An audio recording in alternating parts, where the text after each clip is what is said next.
capítulo de número 3.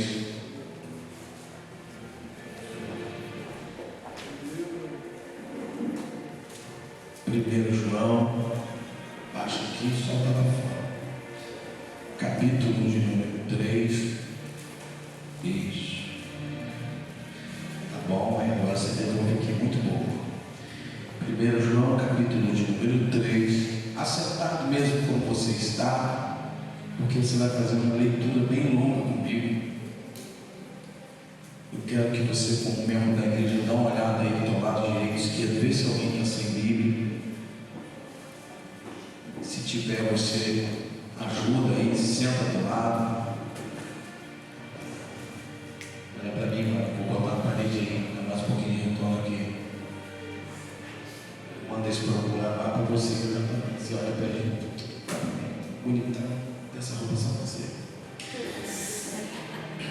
Primeiro Evangelho, o primeiro João, capítulo de número 3, cuja a epígrafe ela está nos orientando, nos dizendo acerca de os filhos de Deus, ou outras traduções vai estar escrito a vida santa dos filhos de Deus. Quantos se consideram filhos de Deus, digam amém. Então vamos adentrar no texto a partir do primeiro versículo. Vede com grande caridade tem concedido o Pai que fôssemos chamados filhos de Deus. Por isso o mundo não nos conhece, porque não conhece a Deus. Amados, agora somos filhos de Deus e ainda não é manifesto o que havemos de ser, mas sabemos que quando Ele se manifestar, seremos semelhantes a Ele, porque ainda como o veremos. E qualquer que nele tem esta esperança, purifica-se a si mesmo. Repete comigo: purifica-se a si mesmo. Como também ele é puro. Qualquer que comete pecado também comete iniquidade, porque o pecado é iniquidade. E bem sabeis que ele se manifestou para tirar a nossa, olha isso, os nossos pecados, e nele não há pecado. Qualquer que permanece nele não peca. Qualquer que permanece nele não peca. Qualquer que peca não o viu nem o conhece. Versículo 7: Filhinhos, ninguém vos engane, quem pratica a justiça é justo, assim ele é justo. Quem comete pecado é do diabo, porque o diabo peca desde o princípio. Para isto o Filho de Deus se manifestou, para desfazer as obras do diabo. Qualquer que é nascido de Deus não comete pecado, porque a sua semente permanece nele e não pode pecar, porque ele é nascido de Deus. Nisto são manifestos filhos de Deus, os filhos do diabo. Qualquer que pratica a justiça e não ama o seu irmão, não pertence a Deus. O que ele está dizendo? Não adianta fazer uma coisa e não fazer outra, porque não está resolvendo nada. Versículo 11: porque esta é a mensagem que ouviste desde o princípio, de nós amemos uns aos outros. Versículo 12: não como Caim, que era do maligno e matou o seu irmão. Por que causa o matou? Porque as suas obras eram más e as de seu irmão eram justas. Fica com ela aberta. Nós vamos ler mais. Primeiro ponto que eu quero parafrasear e eu quero pontuar. O versículo de número 4 vai dizer: qualquer que comete pecado também comete iniquidade, porque o pecado é iniquidade. E o que é iniquidade? Pecado repetido. Aquilo que eu fiz ontem, pedi desculpa hoje, mas vou praticar amanhã de novo. Essa sequência e continuidade a Bíblia chama de iniquidade. Também quero pontuar o versículo de número 7: filhinhos, ninguém vos engane, quem pratica a justiça é justo, assim como ele é justo. Você está dizendo, nós somos imitadores de Cristo. Você pode dizer isso para 3 pessoas aí perto de você, diga: você é imitador de Cristo. Você está dizendo, pastor, você tem que fazer as coisas que Jesus faz, porque o reino de Deus é manifesto à terra através da minha e da sua vida. O texto começa dizendo que o mundo só vai conhecer Deus, só vai conhecer Jesus através de você. E sabe por que o mundo não te conhece ainda? Porque não conhece Ele. Quando conhecer você, conhecerá Ele. Você está dizendo, pastor, eu estou dizendo para você que existem algumas coisas que você quer que se abram agora, existem algumas portas que você quer que se abram agora, existem alguns leques que você quer que se abram agora, mas Deus está preocupado em se fazer conhecido. E como é que o nosso Deus se faz conhecido? O nosso Deus não tem uma estátua de 6, de 12, de 30, de 100 metros de altura. O nosso Deus não tem uma imagem para se venerar. O nosso Deus não tem uma fotografia. O nosso Deus não está pautado numa roupa. O nosso Deus não está pautado numa cor. O nosso Deus não está pautado numa água. O nosso Deus não está pautado numa pedra. O nosso Deus, nós cremos que Ele existe sem ter nada dessas coisas, porque nós cremos nesse Deus que é todo poderoso pela fé. Você está dizendo, pela fé eu creio que aquilo que eu nunca vi existe. Pela fé eu creio que aquele que é poderoso pode operar na minha vida. Você está dizendo, pastor, eu não preciso ver para crer, eu somente creio. E é isso que confunde a todos. Por quê? Porque você não está vendo, mas está crendo. Você não está olhando, mas está crendo. Não está palpando, mas está crendo. Não está carregando no ombro ou em cima de um carro, mas está crendo que Ele existe. Então eu quero que você entenda isso aqui. Enquanto a filosofia do mundo é uma só: espalhar mais imagens, criar mais santos, a filosofia de Deus é única: que os filhos de Deus sejam cheios e os filhos de Deus demonstrem à humanidade que existe um Deus invisível, mas que é todo poderoso. Ele está dizendo, todo o poder está nas mãos deste Deus. Ele subjuga os reinos. Ele diz quando chove, quando vai fazer sol, Ele pode parar a terra, Ele pode parar o céu, Ele pode parar o sol, Ele pode parar tudo. Por quê? Porque Ele é Deus todo-poderoso. Nenhum desses deuses terrenos pode bater de frente com o nosso Deus. É por isso que você tem que ficar tranquilo quando alguém fala que vai lançar um feitiço, quando alguém fala que vai lançar uma macumba, quando alguém fala que vai levantar um altar, quando alguém fala que vai fazer um ebó. Você tem que ficar tranquilo, porque você é nova criatura, está debaixo das mãos de Deus e nada pode tocar em você. E Isaías vai dizer que aquele que toca em vocês toca na menina do olho de Deus. Você está protegido pela mão do Onipotente. O braço forte do Deus que é todo poderoso está sobre a tua vida. Só que ele começa dizendo, aleluia, ele vem caracteristicamente dizendo, amados, agora filhos de Deus, versículo 2, amados, agora somos filhos de Deus, e ainda não é manifesto que havemos de ser. O que ele está dizendo? Existe um procedimento. Nós não nascemos filhos de Deus. Peraí, pastor, que confusão é essa? Nós nascemos num mundo que há livre-arbítrio. Seu pai, sua mãe, seu avô, seu bisavô, sua bisavó tiveram o direito de escolha e levar você para onde você talvez nunca gostaria de ter ido, mas te levar. Só que em algum momento da tua vida você vai ter que renunciar a esse mundo pagão e vir para Jesus. E Nicodemos era escutado, e ele vai dizer para Jesus, lá no Evangelho de João, capítulo de número 3, dizendo: você está dizendo que para te servir é necessário nascer de novo. Como um homem vai nascer de novo, voltando grande para o ventre da sua mãe?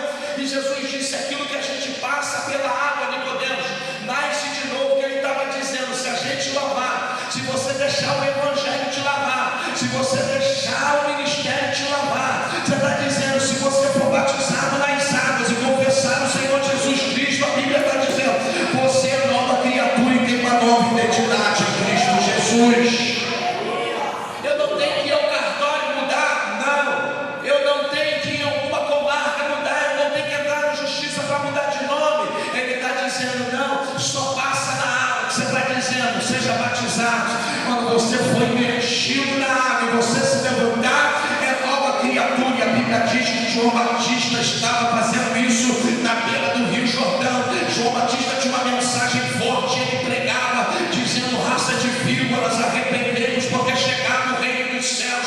Então homens e mulheres de forma total se convertiam, desciam o Rio Jordão e entravam na água. Quando saía, já saíam ovelhas. Você está dizendo, pastor, a água tem o poder de transformar, a água tem o poder de limpar, a água tem o poder de mudar. Você está dizendo, mas não tem nada a ver com a água. Não, tem tudo a ver com a tua fé. Se você acredita que ser batizado vai mudar você, então seja. Se você acredita que se reconciliar vai mudar a tua vida, se reconcilie. Se você acredita que se entregar para Jesus vai mudar a tua vida, entrega, mas faça alguma coisa em prol da tua vida nesta noite. Porque ele está dizendo claramente, tem que nascer de novo. Embora eu tenha nascido numa casa pastoral, eu tive que me converter.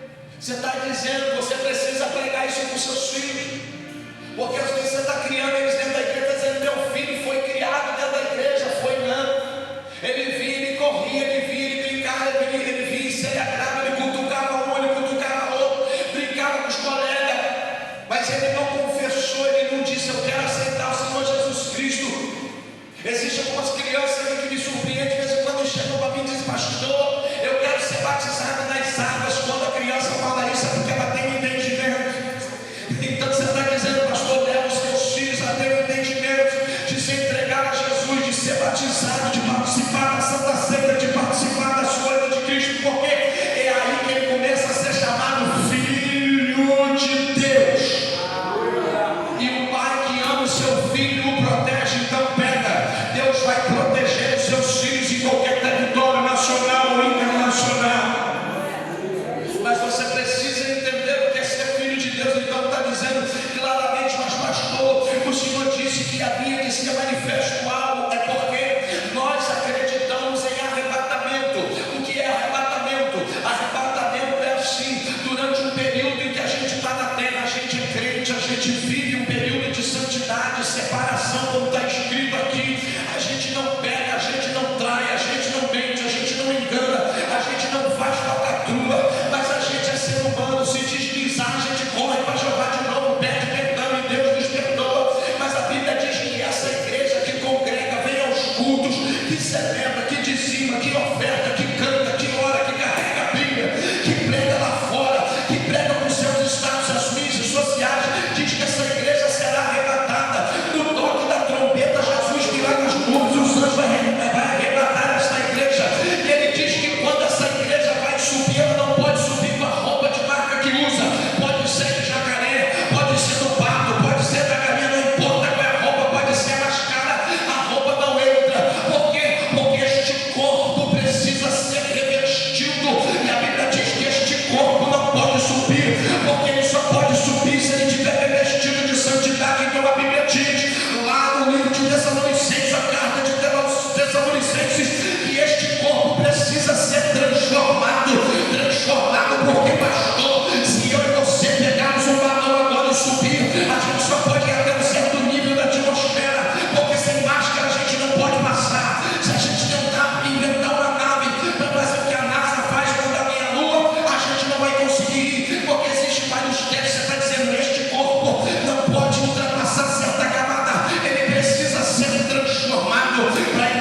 corpo humano vai deixar de existir em você. E aí você vai ser um corpo de glória. Cutuca três crentes e diga para ele: você vai ser transformado em um corpo glorioso.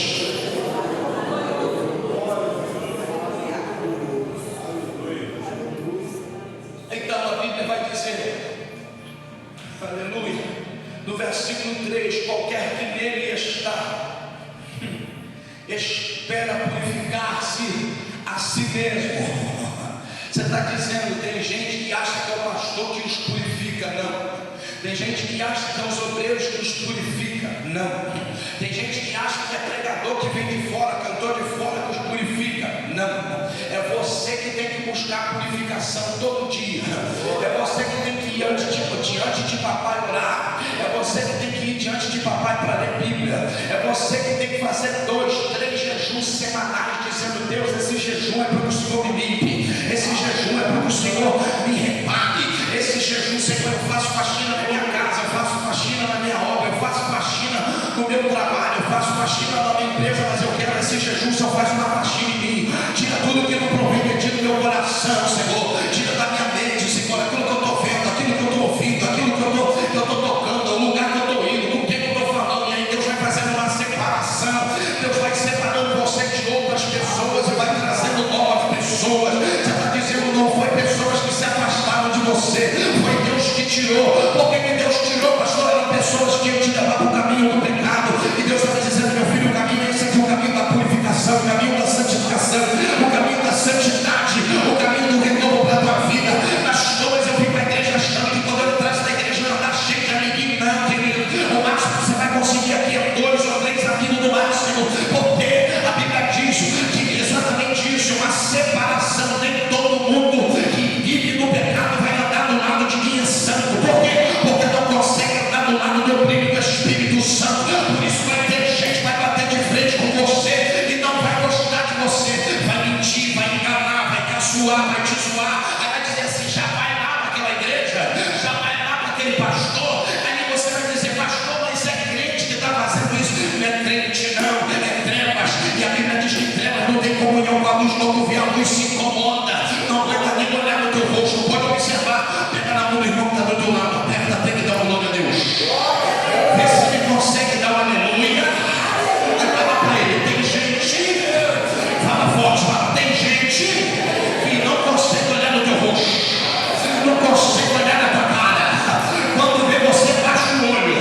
Quando vê você, muda de rota. Fala para ele: é por causa da presença, é por causa da presença, é por causa da presença. Só quem crê, só quem crê, só quem crê, só quem crê, levanta a mão, levanta a mão. É por causa da presença de Deus. Eles vão fazer de tudo para ver se te mata. E eles vão fazer de tudo para ver se arruma confusão contigo. Eles vão fazer de tudo para arrumar uma briga com você. Mas você tem que ficar ligado, porque a luz não briga, a luz reflete. Alguém pegou? Vou dizer de novo: a luz não briga, a luz reflete. Vou dizer outra vez: a luz não briga, a luz reflete. Vou dizer de novo: a luz não briga, a luz reflete. Luz não briga, mas eu tenho que continuar pregando. Aleluia. Eu te expliquei o que era ser filho, mas também preciso explicar para você algumas coisas. Quando qualquer, no versículo 8, quem comete pecado é do diabo, porque o diabo peca desde o princípio. Para isso o Filho de Deus se manifestou, para desfazer as obras de Satanás. Você está dizendo, pastor, você sabe quem é que está desfazendo as obras de Satanás nesses dias? Está aí do teu lado. Você sabe quem é que está desfazendo as obras de Satanás nesses dias? Está aí na tua frente. Você sabe quem é que está desfazendo as obras de Satanás nesses dias? Está aí atrás de você. Você está fazendo, pastor, tudo que Satanás fez, esse crente está desfazendo. Satanás trouxe a enfermidade, o crente está curando. Satanás fechou a porta, o crente está abrindo. Satanás separou o casamento, o crente está preparando o casamento. Satanás tirou o emprego, o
Então, digo isso para você: não importa a entidade, não importa o terreno, não importa o demônio, não importa quem ele é aqui ou quem ele é na África. Eu vou continuar dizendo: não importa quem é a mãe de santo, não importa que animal sacrificado, presta atenção, Vasco, para no estudo, senta aí, fica quietinho aí. Não importa aonde fizeram, se foi no cemitério daqui ou se foi no cemitério internacional, Deus está desfazendo. Deus, tu está claro que Jesus desceu para desfazer, e eu disse para os obreiros na reunião: ele levantou pessoas que vão desfazer.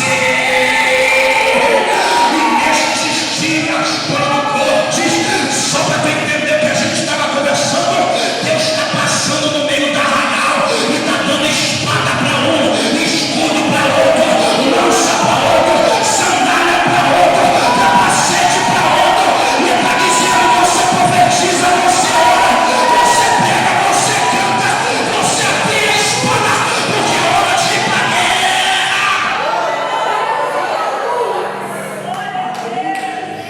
Os filhos de Deus estão se levantando. Diga outra vez, mais forte, para o inferno ouvir.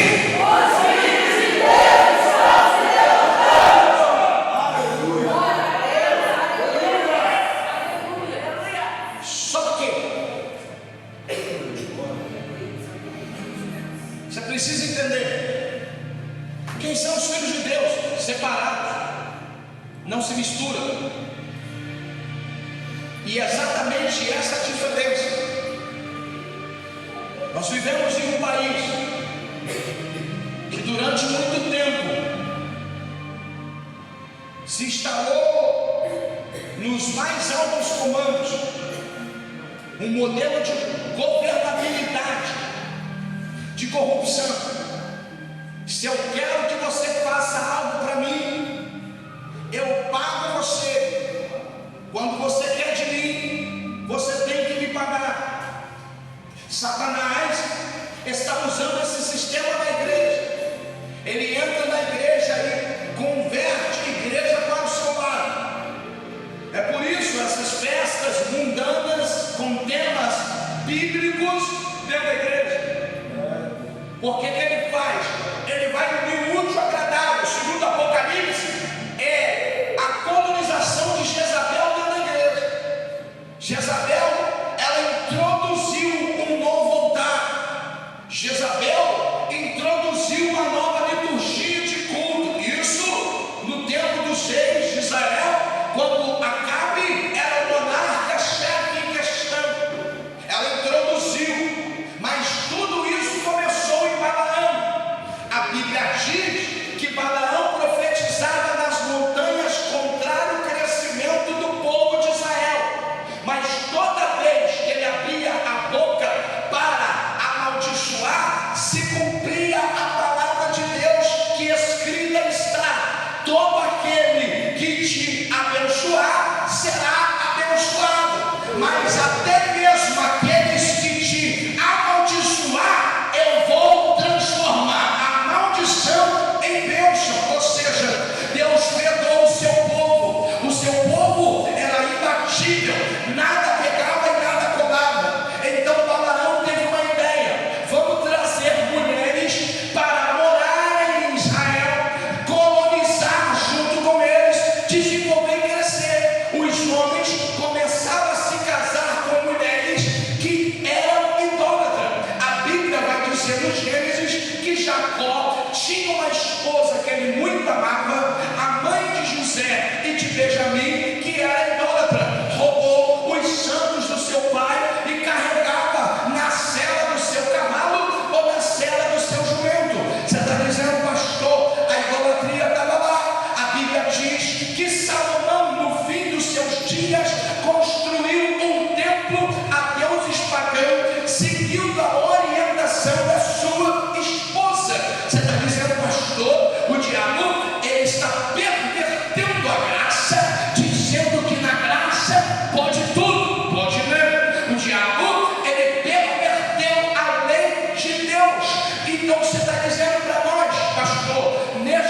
dias, Deus está preocupado com a igreja? Não, com a terra. Peraí, pastor, porque a igreja está na mão dele. Quem tem o comando da igreja é ele. Ele substitui o pastor, substitui o apóstolo, substitui o bispo, substitui o profeta, substitui o diácono, substitui a diaconisa, substitui o porteiro, substitui quem toca, substitui quem canta, ele substitui até o nome da igreja. Mas a nação, ele não tem como fazer, porque a nação é impactada pelos filhos de Deus. Então, Deus está levantando nesses dias filhos tementes, fiéis, que andam no caminho, que andam na presença, que andam em justiça e que estão ouvindo a voz de papai dizendo: não para, não para, não para por causa dos ventos, não para por causa da tempestade, não para por causa do inimigo, não para por causa do gigante, não para por causa da guerra, porque Deus tem propósito nessa situação. Olha para quem está do teu lado, 3 crentes, 4 crentes, diga para ele: não para.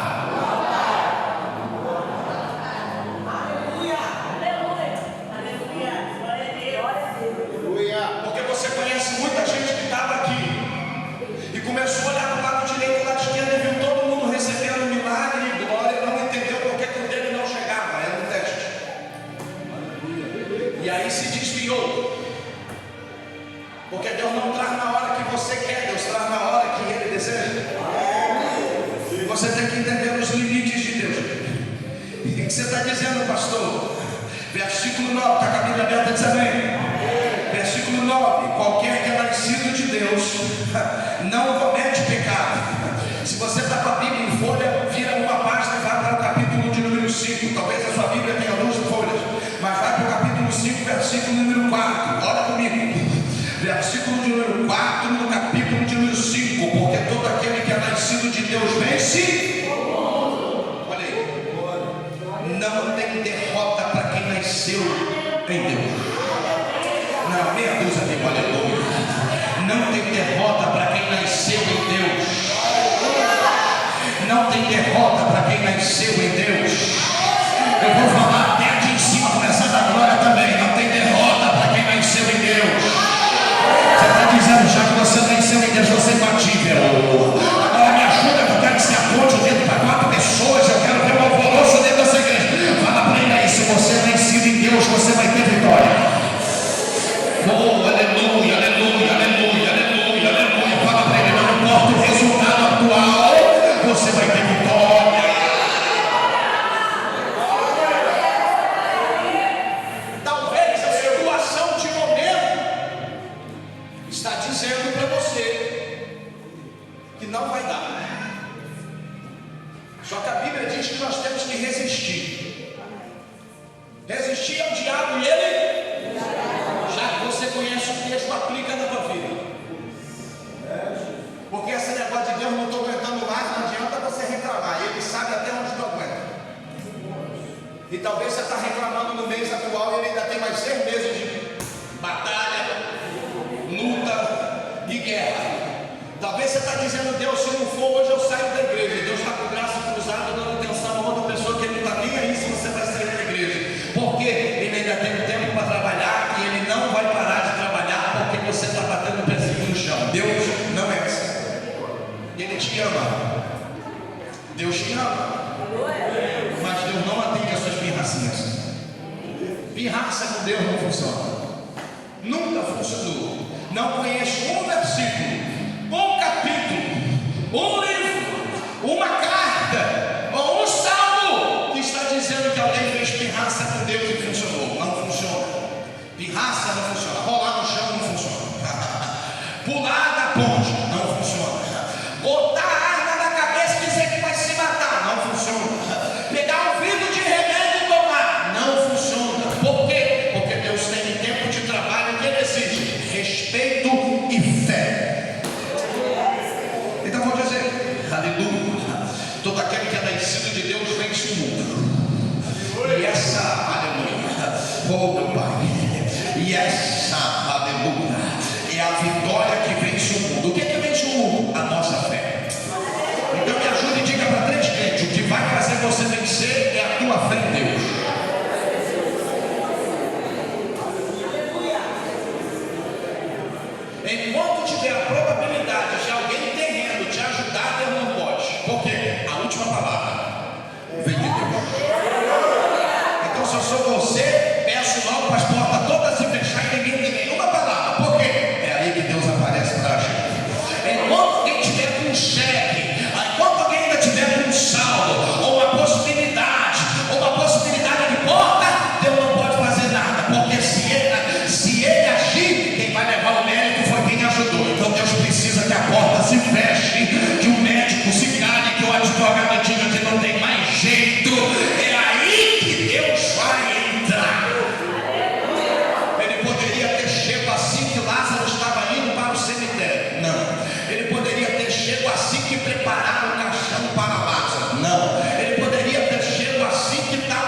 Aleluia. Então vamos para o texto. Nisto, versículo 10, são manifestos os filhos de Deus. Existe uma diferença entre os filhos de Deus e os filhos do diabo. Uns têm presença e outros não têm. Uns têm brilho e outros não têm. E o que, que a gente faz quando a gente identifica um filho do diabo no meio de nós? Mateus, capítulo de número 13, por favor. Mateus, capítulo de número 13. O que, que a gente faz quando a gente identifica que um filho de Satanás está em nosso meio, cultuando conosco, louvando conosco? O que, que a gente faz? Meu Deus, meu Deus. Aleluia. Louvado e engrandecido seja o nome do Deus que é todo poderoso. Aleluia. Versículo 38 é a explicação da parábola do joio e do trigo. Você conhece? Jesus explica a parábola só para os discípulos, porque tem coisa que é só para discípulos, uma coisa é para todos, mas tem outras coisas que é só para discípulos. Jesus falava em parábolas porque tinha gente que não podia ouvir e compreender. Não é feio você perguntar para o pastor pós-culto, ou depois mandando uma mensagem: pastor, me explica aquilo lá, eu não entendi. Eu posso ter falado por parábola e você não entendeu. É porque não era para todo mundo entender, mas se você veio atrás da explicação, é que você está fazendo uma movimentação de servo. Aí versículo 38: o campo da semente é o mundo, a boa semente são o quê?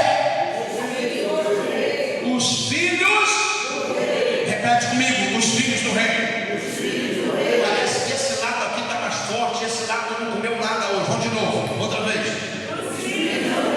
Esse lado apareceu, mas ainda não apareceu tão igual. Fala outra vez. Os filhos do reino, que também é conhecido como os filhos de Deus. Aleluia.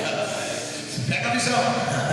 Então ele está dizendo o seguinte: o joio representa os que pertencem a quem? Traduzindo, os filhos do maligno. Pegou a diferença? Só que os discípulos dizem assim: mestre, já que o joio cresceu junto com o trigo, e para quem não conhece muito de agricultura, o joio e o trigo são idênticos a olho nu. Você olha, é igual. A roupa, igual. O sapato, igual.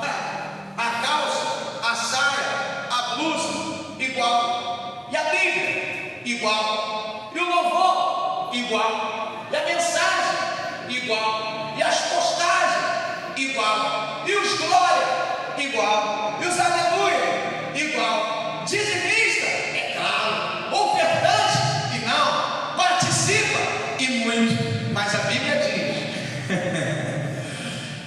que o interior está condenado.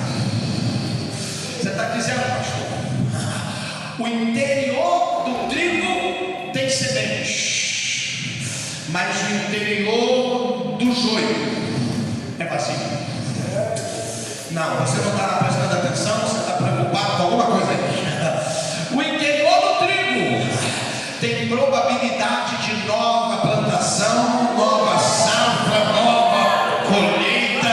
Você está dizendo, pastor, eu vou fazer uma comparação linda agora, que você acha que nunca pensaria isso em anos dois.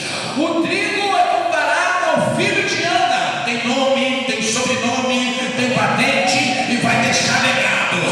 E o joio comparado aos filhos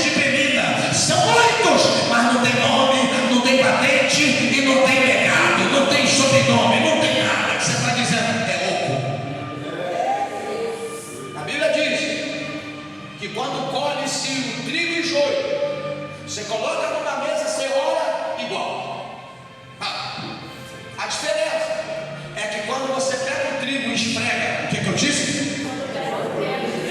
Não. Faz o quê?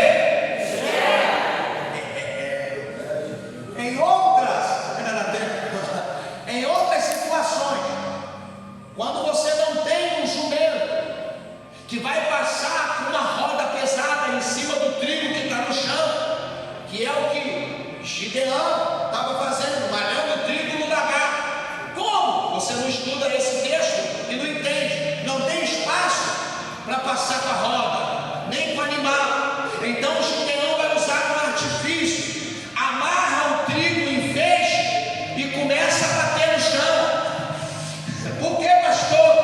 Quanto mais bate nas folhas do trigo, mais semente cai. Pega na mão de quem está do teu lado, fala para ele: estão te batendo, não é verdade? Estão te espancando, não é verdade? Mas tu está gerando semente. Fala: semente não nasce nem brota da noite pro dia. Fala para ele.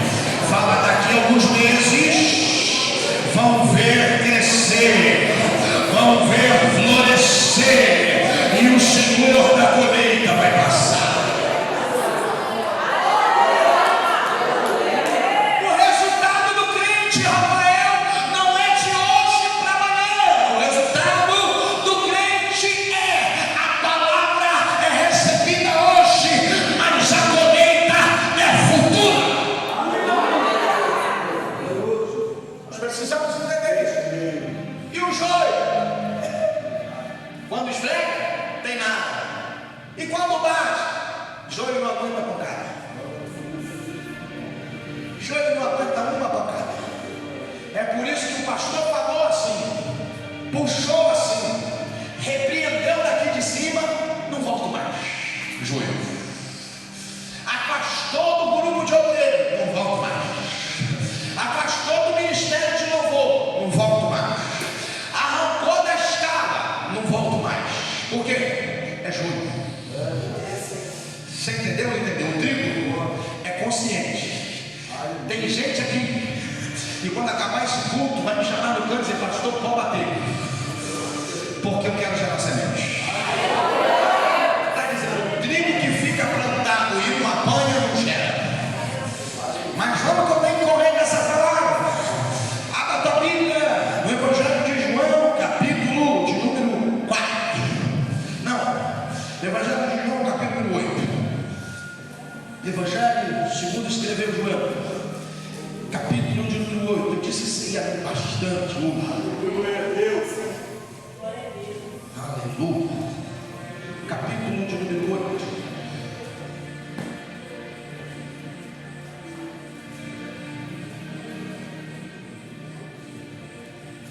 Quantos acharam? Amém. Versículo 44. Vós pertenceis ao Pai, e o diabo quer realizar os desejos do vosso âmago. Vós pertenceis ao vosso Pai, o diabo, e quereis realizar os desejos de vosso Pai.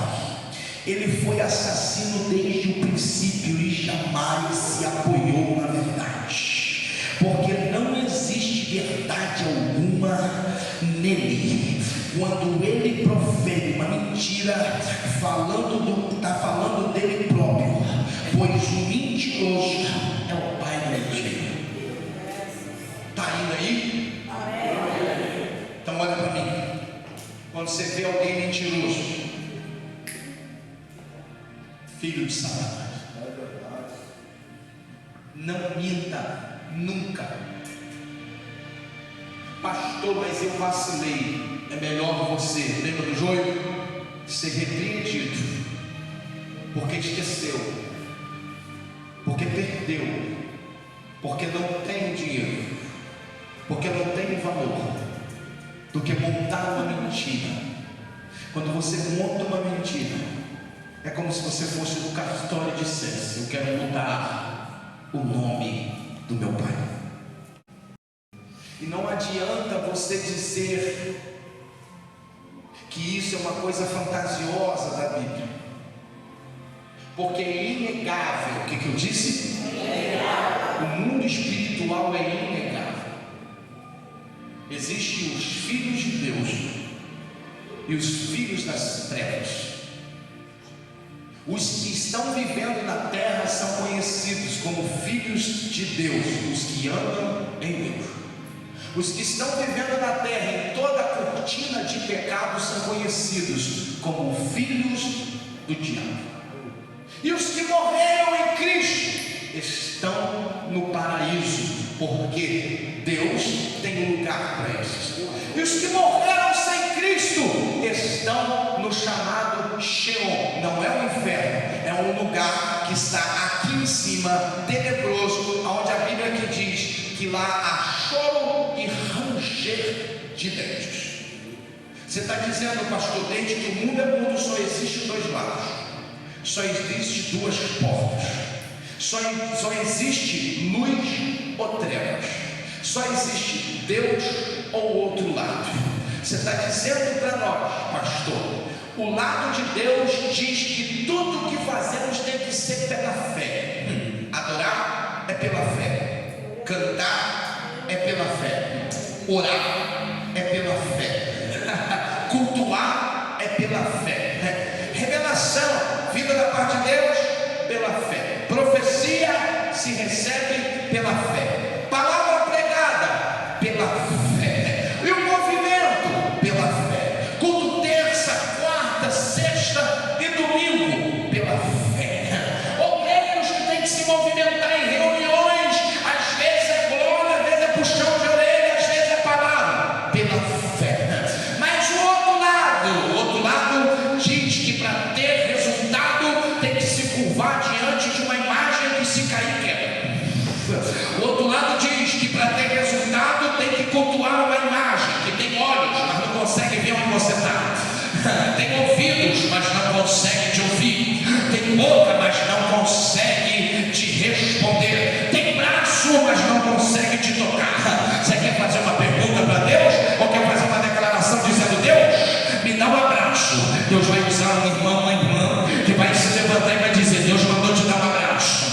Mas eu te pergunto, manda o outro lado te dar um abraço, não vai dar. Por quê? Porque não pode te ouvir. Você está dizendo, imagem de escultura não pode te ouvir. Só quem pode te ouvir é o que manda lá embaixo, ou o que manda na parte de cima que eu te falei, Satanás. Mas ele não tem poder de te convencer. Por isso ele cria essas imagens, por isso ele cria esses cultos, por isso ele cria esses despachos, por isso ele cria essas coisas. Ele te seduz para você ir para lá. Talvez você acha que lá era bom, mas Deus está mandando te dizer que você ainda não provou o que é bom, porque você vai provar o que é bom na presença de Deus. Entenda isso. Mas quero deixar claro, pontuado, que assim como estamos desfazendo as obras de Satanás, disse Deus a Moisés lá em Êxodo, capítulo de número 33. Eu estou com batalha espiritual até esse tempo, irmão. Então eu vou pregar aqui um negócio aqui meio diferenciado para você entender. Deus disse para Israel: sai do Egito. Ao sair do Egito, vocês vão desfazer as nações pagãs.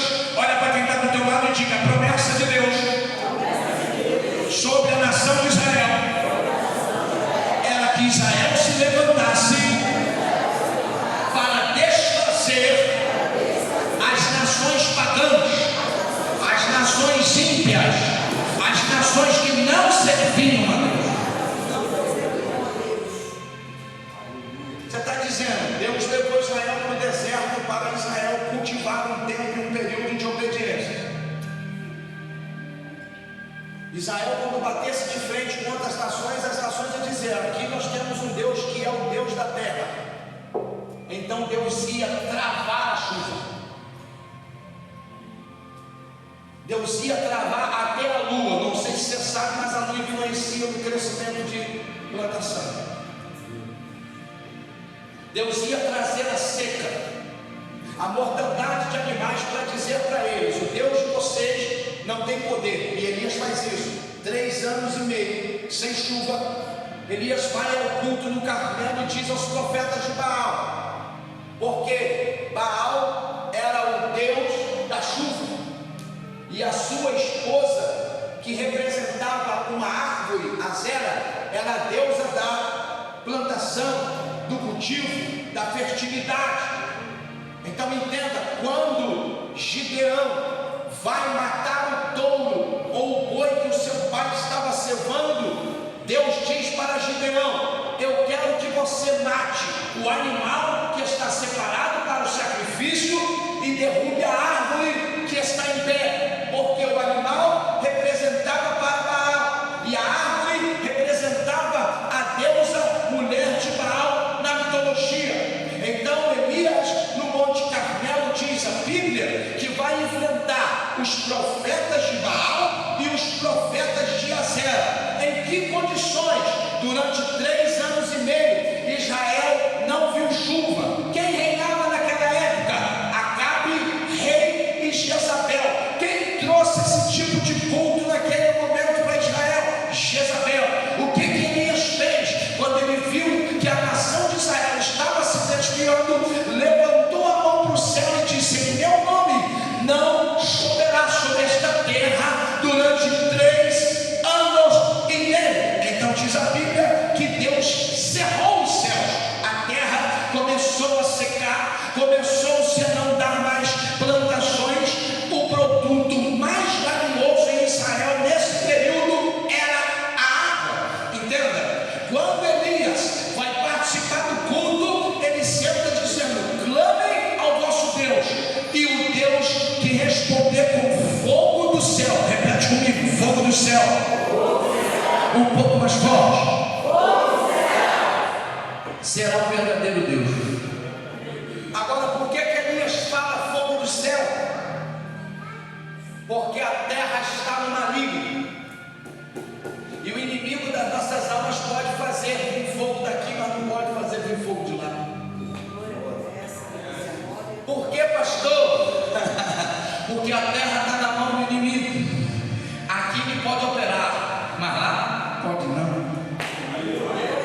Você está dizendo: a chuva vem da onde? De baixo ou de cima? Então ele disse: pode clamar.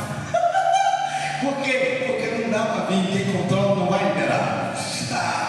E o fogo? Se ele só fala a palavra fogo, o inimigo mandava. Então você está dizendo: aquele que responder com fogo que venha do céu. Então me ajuda, olha para quem está do teu lado e diga: cuidado, porque tem muito fogo estranho por aí.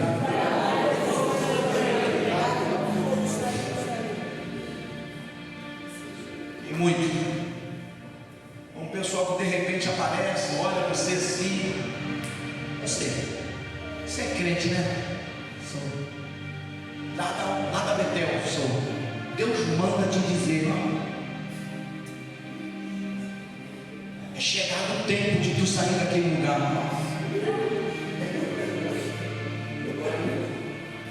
Faz o sinal da cruz e queima ele.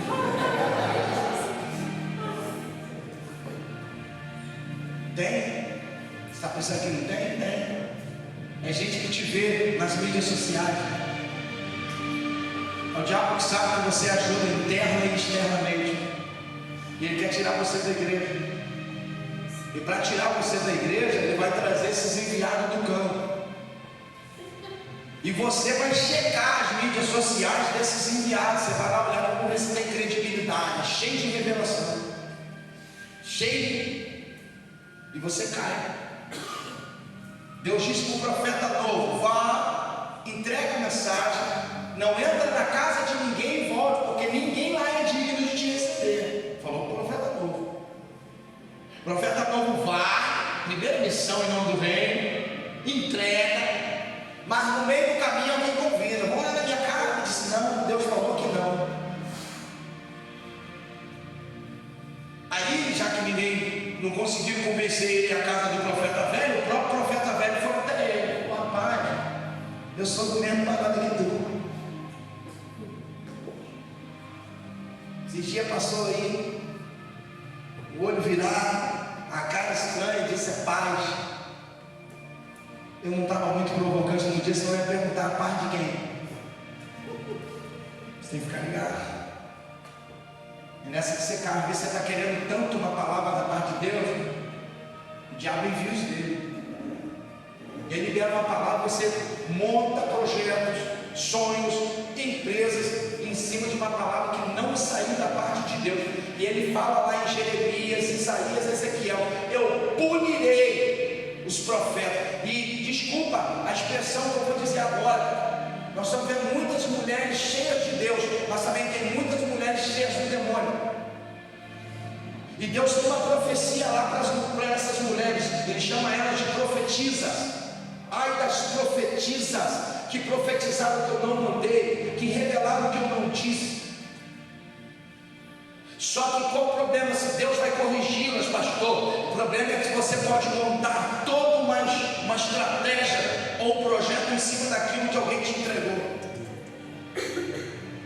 Esse altar nunca te entrega as coisas e diz que tudo que a gente fala aqui é fiel. Não, ele manda você checar. A gente te dá textos bíblicos. A gente lembra você que toda, eu disse? Toda. E qualquer, o quê? Qualquer. Revelação. Toda e qualquer revelação você tem que checar. Dobra o joelho. Diga: Deus, eu sou teu servo. E aí, se você pode fazer essa oração, eu não sei se você pode. Sou servo na tua casa, ajudo na tua casa, estou de pé na tua casa, sou dizimista, sou ofertante, sou servo fiel ao ministério. Recebi tal revelação assim, assim. Senhor, não agradou meu coração, tirou meu sono, mas eu posso ter feito algo errado perante a tua presença. Se esta revelação veio da parte do Senhor, usa outro servo fidedigno, confirma o que foi entregue. Todavia, se não veio da tua parte, Senhor, cuida daquele, lembra da tua palavra, cuida daquele que entregou tal revelação, para que não venha ferir mais pessoas. E aí, olha para quem está do teu lado, diga: depois disso, você descansa. Aleluia. E se for da parte de Deus, Deus vai trazer outra e falar: ó, essa vai lá, opa. Isso acontece comigo, pastor. Gente que vem, entrega coisa que Deus não falou, e eu sei. Havia pessoas que acabou o culto, me chamaram embaixo do altar e veio já marchando. Eita, olha aí, meu servo, olha aí. E eu na minha. E nesses momentos que eu estou ouvindo nem amém, eu digo, porque amém é assim seja. Eu estou concordando, não, silêncio. Você tem que vigiar, porque a Bíblia, ela é clara que nós seremos pesados pelas palavras que falamos. Abra a tua Bíblia comigo, lá no livro de Mateus, capítulo de número 12, rapidinho, versículo 37. Você tem que tomar cuidado com as palavras que você fala. Não pode sair por aí abrindo o teu balcão dizendo amém, amém. Até na hora que a mensagem está sendo falada, você tem que se ligar, porque você está no sistema de glória a Deus, aleluia, o tempo todo. Eu estou falando, o diabo é lindo, você glória a Deus. O diabo vai te pegar e você, aleluia, que é isso? Você tem que ficar ligado. Não pode ficar desligado, achou? Amém. Versículo 37, o que está escrito?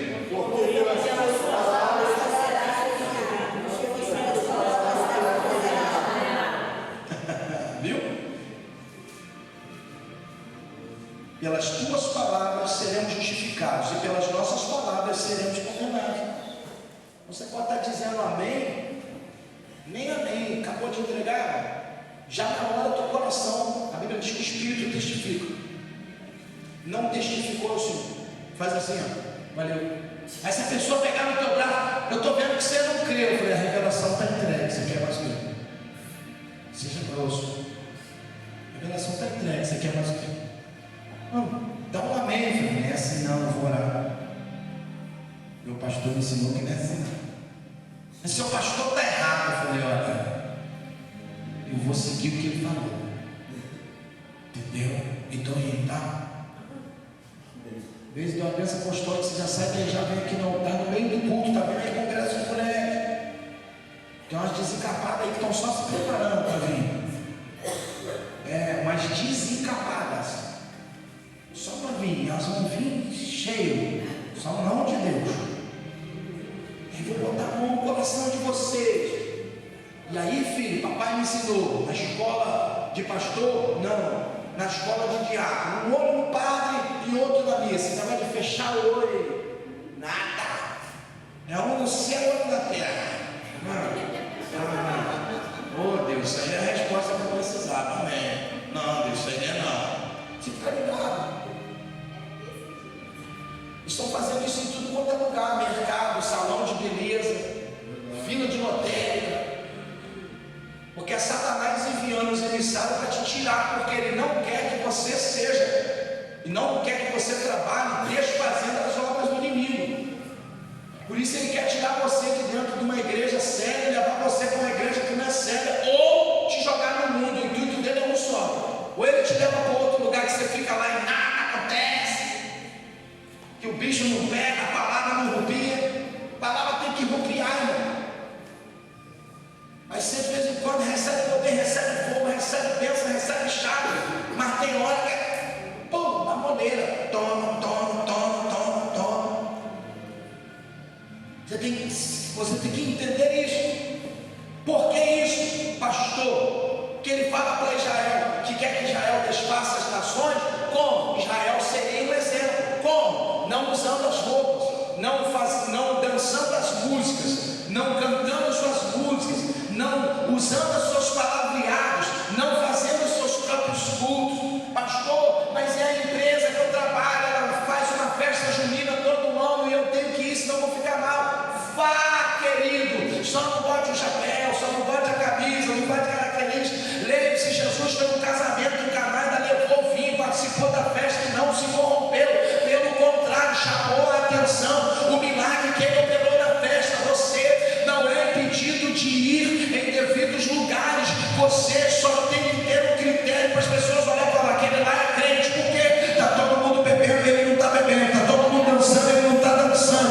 Ele veio, está lá quieto na dele, e ele daqui a pouco está indo embora, mas não se contaminou. Lembre-se, Daniel não saiu de Babilônia, ele ficou em Babilônia, mas não se contaminou em Babilônia.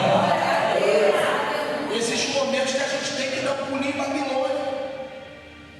Você tem que ficar na sua aí com relação a isso. Abra a Bíblia em Salmo capítulo 33. Penúltimo versículo, capítulo. Salmos capítulo de número 33. Oh, meu Deus.